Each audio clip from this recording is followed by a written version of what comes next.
Ah, the 70s. That wonderful decade that gave us disco music, bizarre trousers, weird haircuts, and other cool things. In the early 70s, people still flew to the moon on a regular basis. The USA was building the tallest skyscraper in the world from 1970 to 1974, and the Concorde was making supersonic passenger travel possible from 1976 onwards. So the 70s were a decade of pushing the envelope regarding technology. And so this of course would accordingly be reflected in visions of the future. So hence, the visions of the future from back then were extremely optimistic, and the future was of course imagined to look, well, futuristic. So let us then take a look at retro-futuristic artworks from the 70s. Hello dear futurists, welcome to Ultra Future, the channel where we're discussing all things future related. Make sure to like and subscribe, and let's get started. In 1975, when the moon landings were still fresh in memory, the NASA Ames Research Center, in collaboration with Stanford University, organized a summer study where the space colonies of the future would be imagined. Artists such as Rick Gaidis and Don Davis took part, and they painted some extraordinary illustrations that depicted how humanity's future in space might look. The first one here by Rick Gaidis depicts two O'Neill cylinders. These are huge rotating cylinder-shaped space stations that were envisioned to be positioned in relative vicinity of the Earth-Moon system, 1 million kilometers away or so. Of course, they would rotate along their main axes as to create artificial gravity, with the same strength as on Earth, so 1g. This is how such a gigantic cylinder would look on the inside. We can see that it was envisioned to be so large as to contain an entire landscape, complete with lakes, rivers and hills, forests and cities.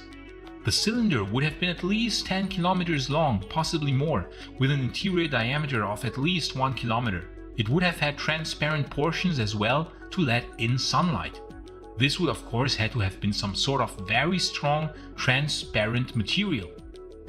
This is another rotating space station, a variation of the O'Neill cylinder called a Bernal sphere. Fans of the sci-fi show Babylon 5 from the 90s will certainly remember that Babylon 4 and 5 were space stations of the Bernal sphere and O'Neill cylinder type respectively. Or if you're younger and don't know Babylon 5, then first of all watch it right now, and second, then you might know the O'Neill cylinder from Interstellar. There are some famous scenes in that movie taking place inside such an O'Neill cylinder space station. But back to the Bernal sphere. Here is the interior of that sphere. We can see that it too was so large as to house entire landscapes complete with cities. Here is another look inside a Bernal sphere. You can see some people having a nice grill party here, and it's cool to see that even in the far future, they are still dressed in 70s fashion. Who knows, maybe the 70s fashion will have a comeback in the far future. But one can get a grasp of the stupidly large dimensions of the interior of the sphere, which I assume would have needed to be at least about a mile in diameter. Yes, a mile. Here, my American friends, I did that only for you. Another variation of a giant rotating space station would have been the Stanford Torus. As the name implies, that would have been a giant torus-shaped space station. You might remember the configuration of a rotating double torus from 2001: A Space Odyssey. Now, as in the case of the O'Neill cylinder, you could build an entire landscape inside, but of course you would not quite have the open feeling as in the case of the cylinder. It would possibly feel a bit more tubular because of course the interior livable diameter wouldn't be as large.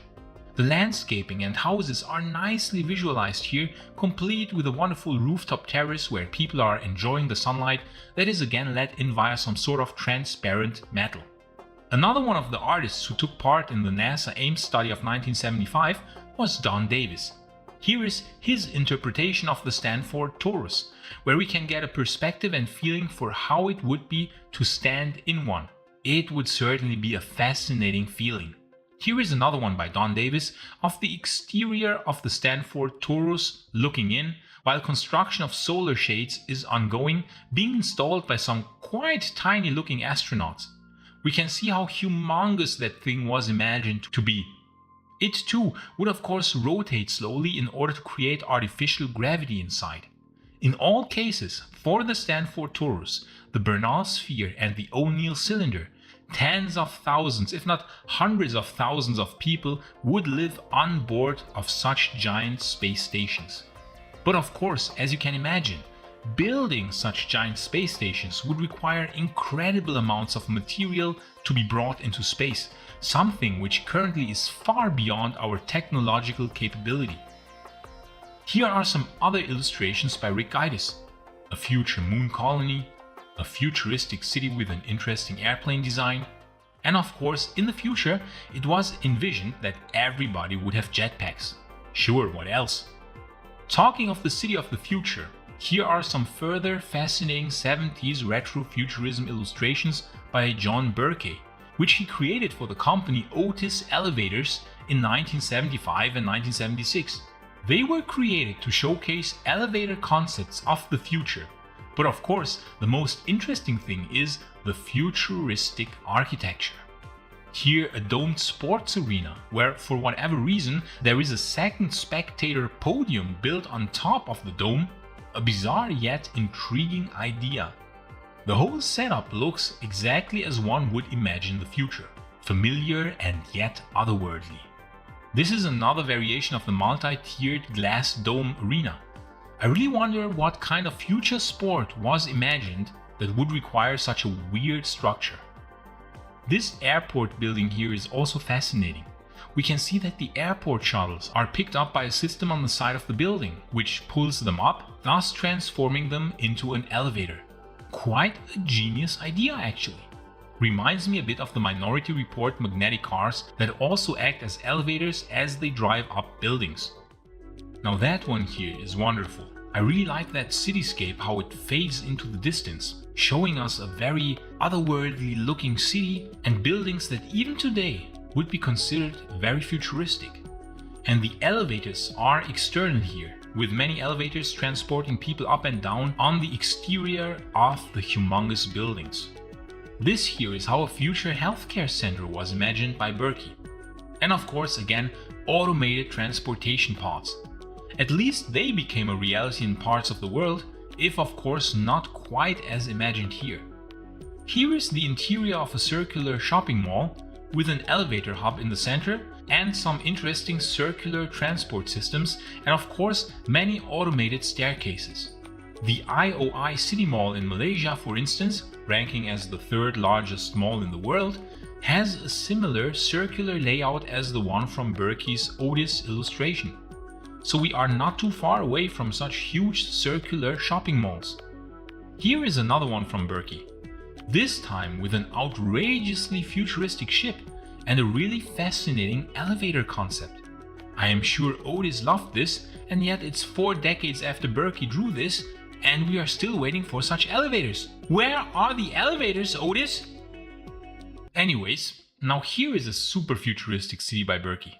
This is really amazing. I think it cannot get more futuristic than this. And another one showing a transport hub where many different modes of transportation intersect. But even though we don't have cities that look exactly as the ones depicted by Burkey, we still did get some very futuristic cities such as Dubai, or Chongqing, or Hong Kong, and a few others. So even though these 70s visions of the future haven't come to pass yet exactly as depicted, who knows? Maybe one day we will see similar concepts and architectural styles, and maybe even space stations, become a reality. If you are a futurist like me with a fable for 70s retro futurism, please like and subscribe, since it would greatly help this new and small channel. And please consider supporting me on Patreon, because that would allow me to make more and better videos. So then, dear futurists, see you in the future.